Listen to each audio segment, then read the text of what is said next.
habiskan waktu kita mulai kajian dengan baca bismillah.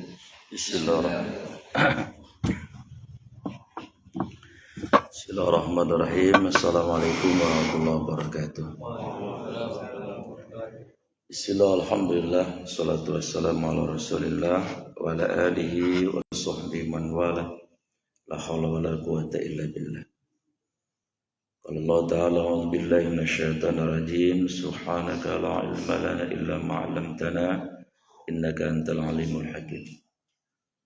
Wa qala Nabi sallallahu alaihi wasallam, kun 'aliman aw muta'alliman aw mustami'an aw muhibban wa la takun khamisan fatahlik lak. Atau kama qala Rasulullah sallallahu alaihi wasallam. Sidang salat subuh yang Allah muliakan, tentu kita bersyukur pada Allah atas keterpilihannya kita menjadi orang-orang beriman. Allah menjanjikan di dalam surat Al-Bayyinah ayat terakhir, innal ladzina amanu wa 'amilus solihati ulaika hum khairul bariyah jazaohum inda rabbihim jannatu 'adnin tajri min tahtihal anharu khalidina fiha abada. Sesungguhnya orang-orang beriman dan yang beramal soleh, mereka adalah sebaik-baik makhluk. Balasan mereka atas iman dan amal solehnya itu adalah surga yang di bawahnya mengalir sungai-sungai. Berapa lama Bapak di surganya? Tidak semiliar triliun tahun, ya, tidak sejuta miliar triliun tahun, tapi kata Allah, orang beriman di surganya khalidina fiha abada, selama-lamanya. Yang kedua, kita bersyukur kepada Allah. Allah memberikan kesehatan kepada kita, sehat jasmani dan rohani. Memang kesehatan bukan segala-galanya, tapi tanpa kesehatan segala-galanya tidak sempurna. Saya beberapa hari yang lalu ke rumah sakit melihat, subhanallah, yang diuji Allah itu dari mulai bayi baru lahir sampai orang yang sudah sangat tua, yang digotong-gotong anak cucunya, yang terbaring lemah, yang sedang mengerang, yang diponis stadium 4 kankernya, subhanallah, luar biasa. Maka ketika kita pagi-pagi bangun tidak ada selang diinpus di hidung, bersyukurlah. Ya, betapa banyak sekali hamba-hamba Allah yang diuji dengan sakit. Maka gunakan kesempatan sehat itu untuk berbuat secara vertikal agar kita dekat dengan Allah, dan horizontalnya agar kita menjadi sebagaimana isinya dari Rasulullah, khairun nas anfa'uhum linnas, sebaik-baik manusia yang memberikan manfaat, ya, minimal untuk diri, keluarga, lingkungan, dan mudah-mudahan bisa bermanfaat untuk orang banyak. Yang ketiga, kita bersyukur kepada Allah. Alhamdulillah, pagi ini Allah memberikan izin dan kesempatan kepada kita untuk mendapatkan pahala yang disebut oleh Nabi dalam hadis sahih riwayat Imam Tirmizi, man kharaja fi talabil ilmi wa bisabillah hatta yarji. Siapa yang keluar dari rumahnya menuju majelis ilmu, maka dia sedang berjihad, yaitu jihad ilmu, sampai nanti pulang atau selesai. Jadi insya Allah pagi ini Allah sudah mencatatkan buat Bapak sekalian sempurna pahala jihad ilmu yang lebih mahal dari dunia dan seluruh isinya. Yang saya muliakan, pagi ini ya, sesuai amanah dari DKM, saya disuruh menyampaikan topik tentang tazkiyatun nafs. Ada 4 poin tentu yang ingin saya sampaikan secara sistematik. Pertama, makna dulu. Tazkiyah, ya, itu dari kata zakah. Maknanya 3, bersih, suci, menumbuhkan. Hanya orang yang berzakat itu adalah menjadi bersih, ya, hartanya. Tidak ada harta yang kotor. Kalau ketika tidak dikeluarkan, maka sebetulnya itu kotoran. Atau orang yang tidak zakat itu pasti karena kotoran itu tidak baik, Allah sayang sama dia, akan dikeluarkan. Kalau dia tidak mengeluarkan, ya Allah akan mengeluarkan. Cuman ketika Allah mengeluarkan sambil negur. Jadi paling-paling zakatnya mestinya 1 juta, ntar keluar bisa 20 juta itu. Ya harus sadar saja, kenapa saya keluar 20 juta, ya sakit. Yang kedua, zakat itu juga maknanya adalah tadi menumbuhkan. Di Al-Baqarah 261 itu secara umum semua harta yang dikeluarkan di jalan Allah itu akan Allah lipatkan. Matsalul ladzina yunfiquna amwalahum fi sabilillah kamatsali habbah ambatat sab'a sanabila fi kulli sumbulatin mi'atu habbah wallahu yudhaifu liman yasha wallahu wasi'un alim. Jadi perumpamaan orang-orang yang mengeluarkan hartanya di jalan Allah termasuk untuk zakat tadi, dia seperti menanam satu biji. Lalu biji itu tumbuh menjadi 7 tangkai dan pada setiap tangkai itu ada 100 bulir. Jadi minimal tumbuh dari 1000 menjadi 700.000. Ya, itu zakat. Dan semua yang dikeluarkan di jalan Allah, sedekahkah, infakah, wakafkah, hadiahkah, dan sebagainya. Maka zakah maknanya adalah suci, bersih, ya, menumbuhkan.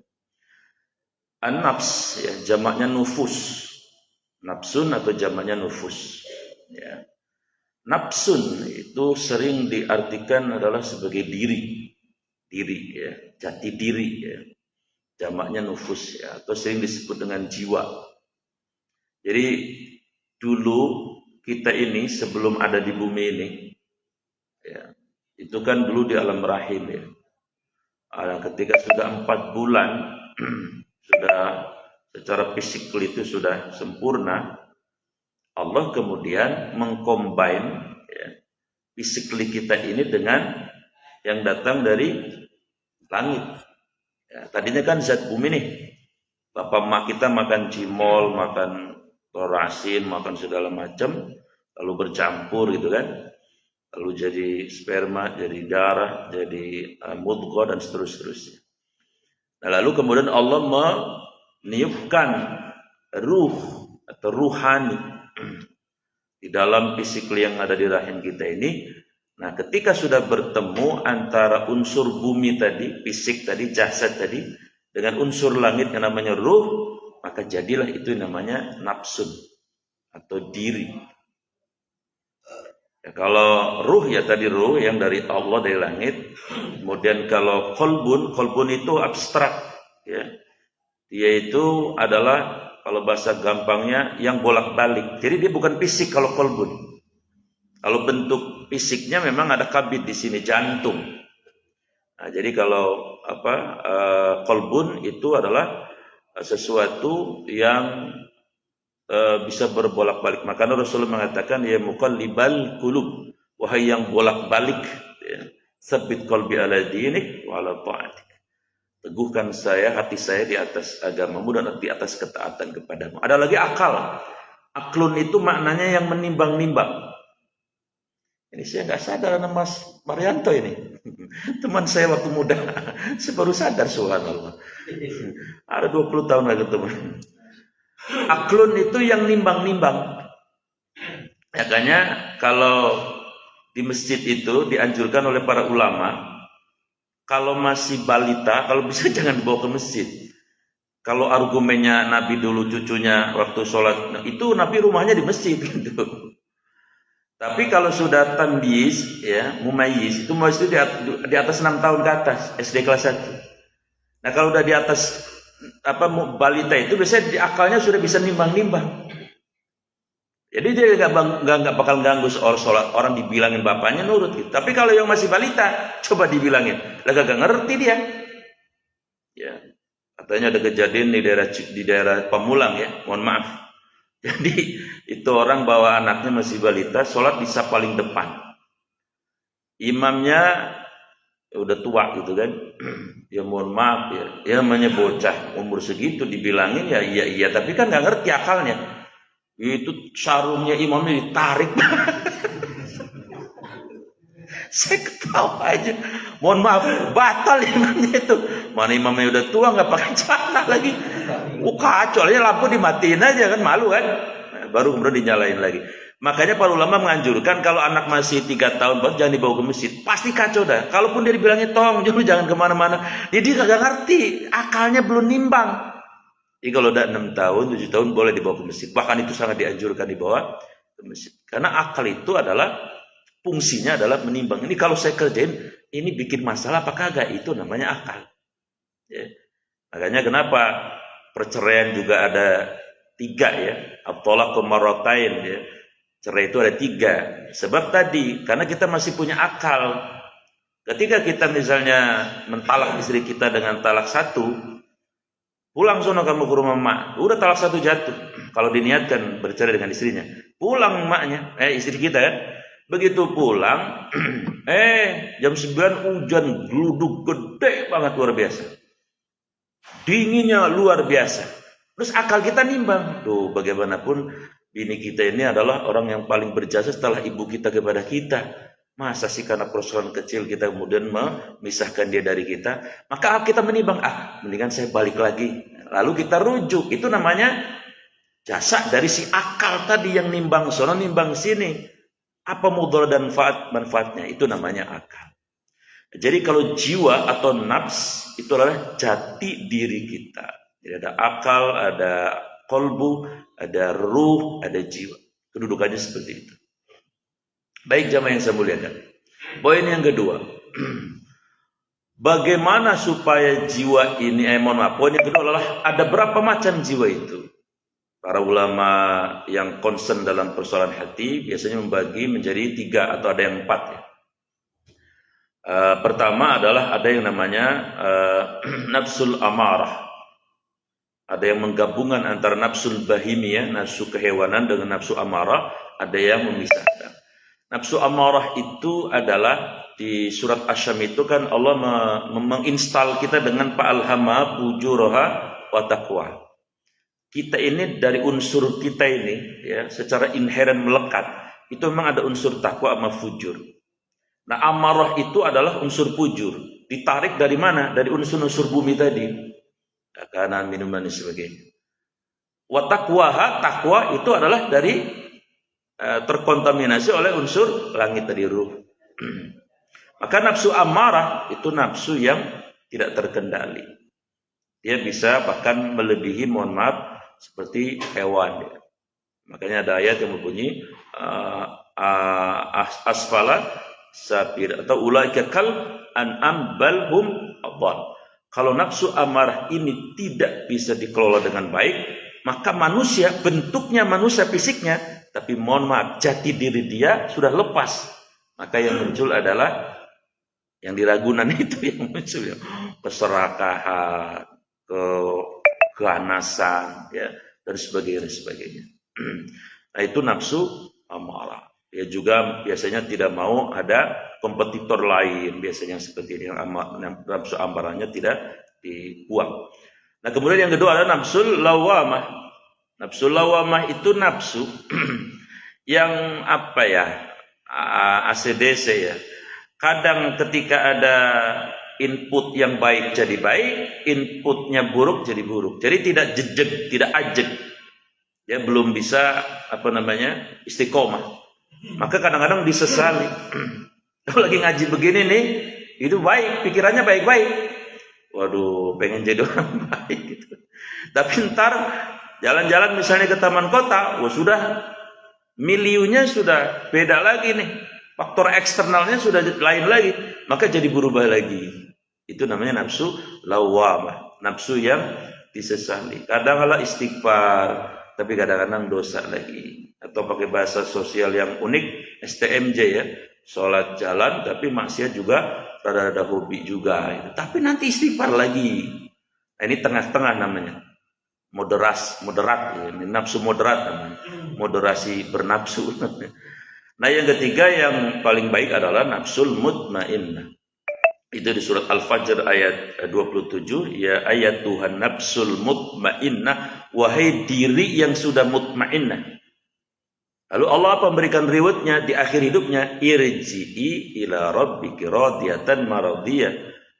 Pulanglah kamu kepada Tuhanmu yang menciptakan kamu dengan penuh keridhaan karena engkau telah diridhoi, karena engkau telah berikhtiar begitu maksimal waktu hidup, yaitu mengendalikan tadi, mengelola jati diri kamu itu. Fadkhuli fi ibadi, masuklah ke dalam golongan orang-orang yang mampu mengelola nafsu. Wadkhuli, endingnya, goalnya, wadkhuli jannati, layak kamu, aku berikan surga. Ya. Jadi dia sama manusia kayak kita, tapi dia bisa mengelola, memanage. Jangankan urusan nafsu ya Pak, urusan uang aja itu beda-beda kan, orang bisa mengelola atau tidak kan? Kan ada orang yang sehari bisa pengeluarannya misalnya 200.000, tapi ada yang cuma 50.000 ada. Apalagi perempuan. Ibu, bapak harus mengakui kelebihan perempuan itu ada 6 ya. Terus yang satu apa? Kalau ngaji paling rame wanita itu. Kalau bapak-bapak ngajinya kayak gini, anteng, terkendali, aman ya. Karena ada yang lamun, ada yang kadang-kadang kalau di Jelupang main HP ya.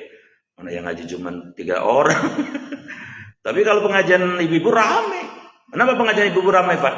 Karena ustadznya tausiah, kadang-kadang ada yang ikut tausiah juga. Itu kelebihan perempuan. Yang kedua, kelebihan perempuan bisa mengolah uang. Coba uang dibawa sama bapak-bapak ke teras kota. 1 jam habis 100-200 ribu. Lah orang segelas saja 50.000. Tapi kalau ibu-ibu bawa uang misalnya ke pasar Serpong 100.000, asal yang dibeli tekokak, genjer, lompong, gengsot, keplak, rengginang, itu bisa sehari itu. Di rumah semua bisa, bahkan kucing aja bisa kebagian itu.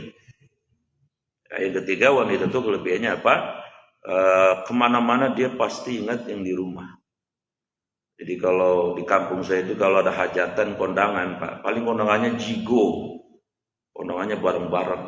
Begitu selesai, tuan rumahnya bilang, ayo bawain dah. Padahal basa-basi yang hajat mah, lo dibuntelin bener.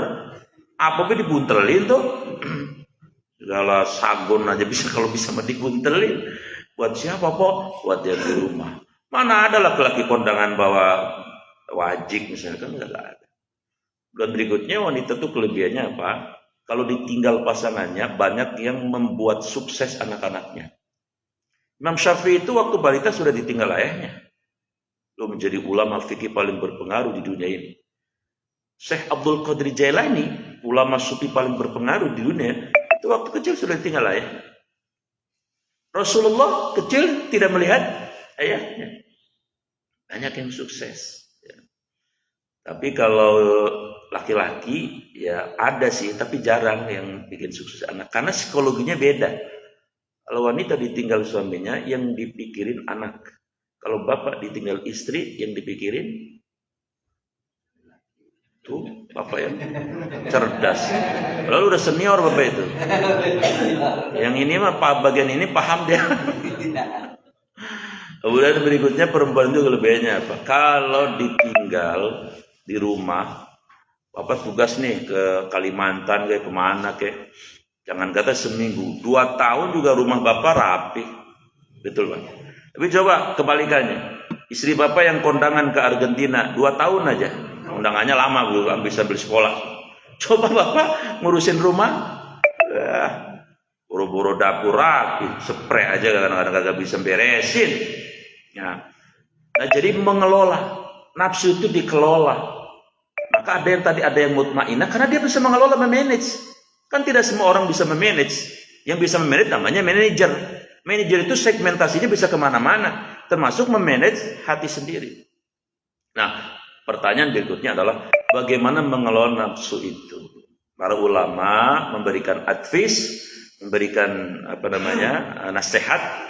Kalau ingin bisa mengelola nafsu, itu caranya ada 3. Ya, atau jiwa itu. Yang pertama adalah takhalli. Takhalli itu artinya mengosongkan. Tadi yang fa'alhama fujuraha wa taqwa, yang fujurnya dikosongkan. Pakainya cara bagaimana? Pakai cara filosofi orang Sunda. Allahumma paksakeun heula, paksain, kosongin. Ibarat kayak rumah udah ini ya, udah kumuh ya, kosongin gitu, bersihin maksudnya. Kosong itu dibersihin. Apa yang dibersihkan? Ya sifat-sifat fujur tadi. Misalnya ada 8 tuh sifat fujur itu biasanya. Kalau dalam kajian-kajian sufi. Pertama adalah Allahumma inni a'udzubika minasyirki, syirik. Ya. Kecenderungan untuk menduakan Allah itu harus dibuang, harus dipaksa, dipangkas, dibuang, dihilangkan dari tubuh kita. Maka yang ada nanti adalah la ilaha illallah. La, tidak akan pernah kuizinkan Tuhan masuk ke dalam jiwa saya. La juga maknanya adalah tidak ada yang paling kucintai, tidak ada yang paling ku takuti, tidak ada yang paling kusandari illallah, kecuali Allah. Kalau sudah nyampe titik ini, berarti tadi yang syirik sudah terbuang, walaupun kadarnya tentu macam-macam.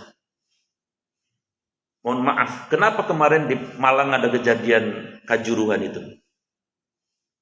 Kalau saya dalam perspektif seorang ustaz, jawabannya karena di sini masalahnya, di tauhidnya. Kan tadi definisi la ilaha illallah sederhana, tidak ada yang paling kucintai dalam hidup orang beriman, tidak ada yang paling kutakuti dalam hidup orang beriman, tidak ada yang paling disandari dalam hidup orang beriman illallah, kecuali Allah. Maka mencintai kesebelasan boleh, tapi kadarnya sekedar saja. Mencintai tokoh boleh, tapi kadarnya sekedarnya saja. Jangan pejah gesang derek. Mas Waryanto apa artinya? Pejah gesang derek. Apa itu ya? Pokoknya hidup mati ikut tokoh lah. Itu syirik namanya. Ya. Atau sesuatu selain Allah di is everything, segala sesuatu itu di segala-galakan. Maka itu syirik namanya. Karena yang disegala-galakan itu hanya Allah. Enggak boleh itu suku. Makanya Nabi bersabda, "Man da'a ala asobiyatin falaysa minna." Siapa yang menyeru kepada fanatisme bukan kepada Allah, Rasul, agama, Al-Qur'an, bukan umatku, kata Rasul. Bahaya ini. Maka sampaikan kepada anak muda, kalau senang sama Ronaldo, sama Messi, sama Barcelona, sama Arema, sama Persita, sama Persib, boleh, tapi sekedarnya. Ya kemarin kenapa terjadi ratusan orang wafat? Salah satu faktornya itu karena berlebihan. Karena tauhidnya tadi belum dibersihkan, syiriknya tadi. Ya, termasuk mencintai istri, anak juga. Kenapa Nabi Ibrahim digelari Khalilullah, Pak? Karena Nabi Ibrahim itu sudah lulus. Kalau bikin SIM beliau sudah lulus tuh. Ketika anaknya disuruh dipotong lehernya, ya Allah sebetulnya nggak mungkin. Allah itu kan Rahman Rahim, mustahil Allah mau nyuruh Nabi Ibrahim potong anak. Itu ujian saja. Ingin membuktikan nih Ibrahim benar nggak cinta sama aku, kata Allah gitu. Benar mau dipotong. Berarti betul-betul cintanya hanya kepada itu maksudnya. Kalau kita kan ujiannya nggak seberapa, paling disuruh motong uang gaji kan buat zakat, kecil kok. Nah Ibrahim, ya. Maka hadirin yang dimuliakan oleh Allah Subhanahu Wa Taala, cara untuk membersihkan jiwa itu adalah takholi, membersihkan. Pertama unsur syirik, yang kedua adalah unsur kekufuran. Allahumma inni a'udzubika minal kufri, kekufuran, kufur dari mana kafara, bahasa Inggrisnya kape, tulisannya chopper. Kafar atau chopper itu adalah maknanya menutupi. Ya. Kita ini kadang-kadang menutupi sehingga kemudian menjadi ingkar. Tadinya kita mau taat, ditutupi nafsu kita. Oleh apa? Ya oleh tadi hawa kita, oleh keinginan diri kita. Ya, contoh paling gampang, mestinya saya mau ngaji nih, mau dapat ilmu, mau dapat pahala jihad, ilmu yang luar biasa. Tapi hawa kita menutupi. Lalu kita tidak menyibaknya gitu, tidak membersihkan, tidak mau memaksakan untuk menyibak itu. Ya kemudian nafsu kan la amaratun bisu. Memang nafsu itu cenderung pengennya santai. Tidak mau kerja keras, yang penting gajinya gede. Gitu nafsu tuh. Ada nggak orang begitu, Pak? Pengennya gajinya gede, tapi nggak mau kerja keras. Itu nafsu namanya. Itu kekufuran. Jadi kita banyak menutupi kebenaran, juga ditutupi di sebagainya. Kenapa Amr bin Hakam? Amr bin Hakam itu siapa, Pak? Amr bin Hakam itu adalah Abu Jahal. Sebelum nama aslinya adalah Amr bin Hakam. Itu tokoh sentral Mekah, ahli hukum dia, ahli sastra. Tapi kenapa dijuluki sebagai Abu Jahal? Abu Bapak, Jahal bodoh. Ya. Sebetulnya dia bukan orang bodoh, orang pintar luar biasa. Kalau di sini doktor ahli hukum dia. Tapi dia tutupi itu Al-Quran, tutupi kebenaran yang dibawa Nabi, maka dia menjadi orang kafir. Cuman secara sederhana, makna orang kafir itu orang yang tidak mau bersahadatain, tidak mau mengatakan berikrar asyhadu an la ilaha illallah, asyhadu anna Muhammadar Rasul. Itu orang kafir. Mereknya boleh apa saja, boleh Hindu, Buddha dan sebagainya. Itu yang kedua. Yang ketiga, Cara untuk membersihkan jiwa itu adalah mengosongkan sifat an-nifaq. Nifaq itu adalah ketidaksesuaian antara zohir dan batin. Nifaq yang diancam oleh Allah di surat An-Nisa 145 namanya nifaq i'tiqadi. Innal munafiqina bidarkil asfali. Sesungguhnya orang munafik itu akan di keraknya neraka. Ya, di zaman Nabi tokoh sentralnya Abdullah bin Ubay bin Salul. Di zaman Belanda tokohnya adalah Sunugronya. Belajar agama sampai ke Mekah 8 tahun. Bahasa Arab melotok casticus. Quran dihafal, hadis dihafal. Pakai udeng-udeng, pakai sorban. Namanya diganti jadi Syekh Abdul Ghaffar. Tapi dia kafir. Itu munafik i'tiqad yang diancam di neraka paling kerak. Ada lagi namanya nifakul inhiraf yang disebut di dalam surat Al-Baqarah, la tufsidu fil ardi qalu innama nahnu muslihun. Nifak inhiraf itu orang munafik yang merusak agama. Agama diinhirafkan, dirusak. Konteks modernnya barangkali orang liberal. Dia KTP-nya Islam, tapi merusak nilai-nilai agama, values agama. Soalnya dia bilang kawin beda agama boleh. Itu merusak agama. Yang dirusak bukan tembok, tapi agama dirusak. Mengangkat pemimpin yang non-muslim, meninggalkan pemimpin muslim boleh. Padahal haram kata Allah. Itu nifak namanya. Lebih dekat kepada orang-orang kafir daripada dekat dengan orang-orang beriman. Itu kafir inhiraf namanya. Rusak. Kalau dia tokoh yang kayak gini, itu orang-orang awam pada ngikut. Akhirnya apa? Yang terjadi? Mestinya kan orang beriman itu apa? Muhammadur Rasulullah walladzina ma'u asyidda'u 'alal kuffar ruhama'u bainahum. Kata Allah, orang beriman itu asyidda, tegas dengan orang kafir, penyayang kepada orang-orang beriman. Kebalikan ini. Kalau sama orang Islam, kalau sama simbol-simbol Islam, lihat bendera tauhid, galaknya setengah mati. Tapi sama orang-orang kiri, orang liberal, orang yang bernuansa komunisme, anteng-anteng baik. Nah, itu munafik inhiraf namanya. Ada lagi nifak amal. Idza hadasa kadzdzaba. Kalau ngomong benernya dikit, yang banyak gorohnya. Orang Jepang bilang goroh, Pak. Ngomongnya wah, tapi banyak dusta. Yang kedua, beda wa ada akhlafa. Kalau janji ingkar. Janjinya ada 100, paling yang dipenuhin cuman yang berapa, 10, 20, yang lain diingkari. Kemudian wa idza atu'mina khana, kalau dikasih amanah dia berkhianat. Kalau Nabi bilang begini, kalau ditambah satu lagi, ini nifaknya bukan nifak amali, naik kelas menjadi nifak inhiraf atau nifak i'tiqad. Apa itu? Kalau berselisih menyakiti. Bahaya itu, Pak. Kalau masih 3 yang tadi, ya masih rada aman lah itu, walaupun nggak boleh juga punya sifat nifak seperti itu. Tapi kalau ditambah 1, berselisih, menyakiti. Ya misalnya sederhana, saya senggolan mobil sama bapak misalnya. Ya harusnya, ya misalnya bapak mengganti misalnya mobil saya yang kabaret misalnya 100.000. Tapi enggak, saya enggak mau. Saya melaporkan beliau, bahkan saya merusak, menghancurkan mobil. Itu namanya nifak yang melengkapi dari yang 3. Makanya orang beriman itu boleh kita membalas perbuatan orang lain, tapi yang seukur, sepadan, sesuai dengan tingkat kezalimannya. Jangan melebihi itu.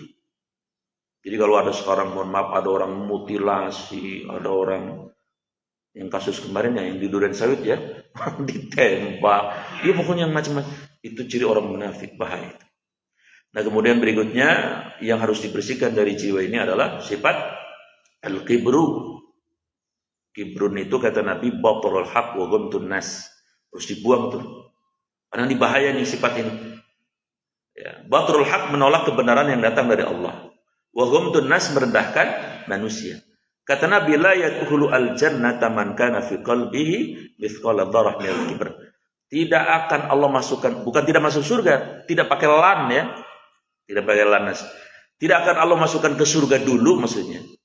Seorang hamba yang di dalam hatinya itu bercokol sebiji sawi al-kibrun tadi, menolak kebenaran, kemudian merendahkan orang lain. Itu harus dibuang. Ya, caranya adalah tadi diganti dengan yubaddil, diganti dengan kebalikannya, bukan tinggi hati tapi menjadi rendah hati. Kemudian berikutnya adalah yang harus dibuang ketika ingin membersihkan jiwa adalah al-hasad. Hasad ini bahaya. Nah, ada hasad, ada ghibthah. Kalau ghibthah, kita iri sama orang lain tapi tidak benci unsurnya. Dan tidak ingin orang lain juga nikmatnya hilang, itu ghibthah. Misalnya saya tahu Mas Marianto punya mobil baru, ya, Pajero misalnya. Nah, saya iri sama beliau. Tapi saya nggak benci beliau. Dan saya tidak menginginkan mobilnya beliau itu masuk jurang atau rusak, enggak. Cuma saya pengen kayak dia gitu. Itu ghibthah, boleh itu. Nah, yang haram itu hasad. Hasad itu apa? Menginginkan orang lain nikmatnya lepas, ya. Unsurnya biasanya kebencian. Nah, maka Rasul memberi warning keras, ya, bahwa innal hasada ya'kulu al-hasanat kama ta'kulu an-nar al-haqqah. Hasad itu memakan semua kebaikan amal soleh yang sudah kita kerjakan seperti memakannya api terhadap kayu bakar. Capek-capek kita umroh, kita haji, kita sedekah, kita zikir, kita sholat tahajud, habis dibakar oleh hasadnya kita. Yaitu hasad yang menginginkan orang lain itu nikmatnya hilang. Itu unsurnya biasanya kebencian. Kompetisi tidak sehat. Jadi saya punya tetangga kampung namanya Komplek Eka Bakti, belakang WTC Pondok Jagung. Lalu ada seorang manajer yang menjemput saya untuk khutbah Jumat. Orangnya ganteng, kayak bapak, tapi putihan lagi. Nah, ternyata setelah beberapa lama beliau sakit, ya, dan sakitnya ternyata nggak sembuh-sembuh. Nah, saya jenguk, saya tanya ke istrinya, sakit apa? Nggak tahu Pak Ustadz, sakitnya unik gitu ya. Uniknya, ya semua dokter sudah didatengin rumah sakit. Katanya semuanya normal, kolesterol normal, asam urat normal, tensi normal. Tapi kalau sudah maghrib, dia akan mengerang kesakitan. Lama-lama saya datang lagi, mohon maaf, tubuhnya mulai agak hitam. Dan akhirnya beliau wafat. Ya, setelah saya tanya kepada seseorang yang kerjanya di bareng di sana, ternyata tadi ada kompetisi tidak sehat. Karena beliau karirnya bagus, ya, ada yang tidak suka. Cuman ini tidak gentle. Nah, maka ketika eksekusi hasad juga bisa dengan syaitan, kolaborasi dengan jin. Maka kemudian orang bisa dizalimi. Itu hasad. Kemudian berikutnya adalah penyakit jiwa yang harus dikeluarkan dari tubuh kita paksa adalah riya. Dia itu kita sama-sama tahu, beramal, berbuat, itu motifnya adalah supaya ada pujian dari Allah dan tidak hanya dari manusia sebetulnya, dari Allah juga pengen, tapi dari manusia juga pengen. Jadi tidak lillah. Kemudian ada sum'ah. Sum'ah itu sering memperdengarkan kebaikan-kebaikan kepada manusia supaya orang berdecak kagum.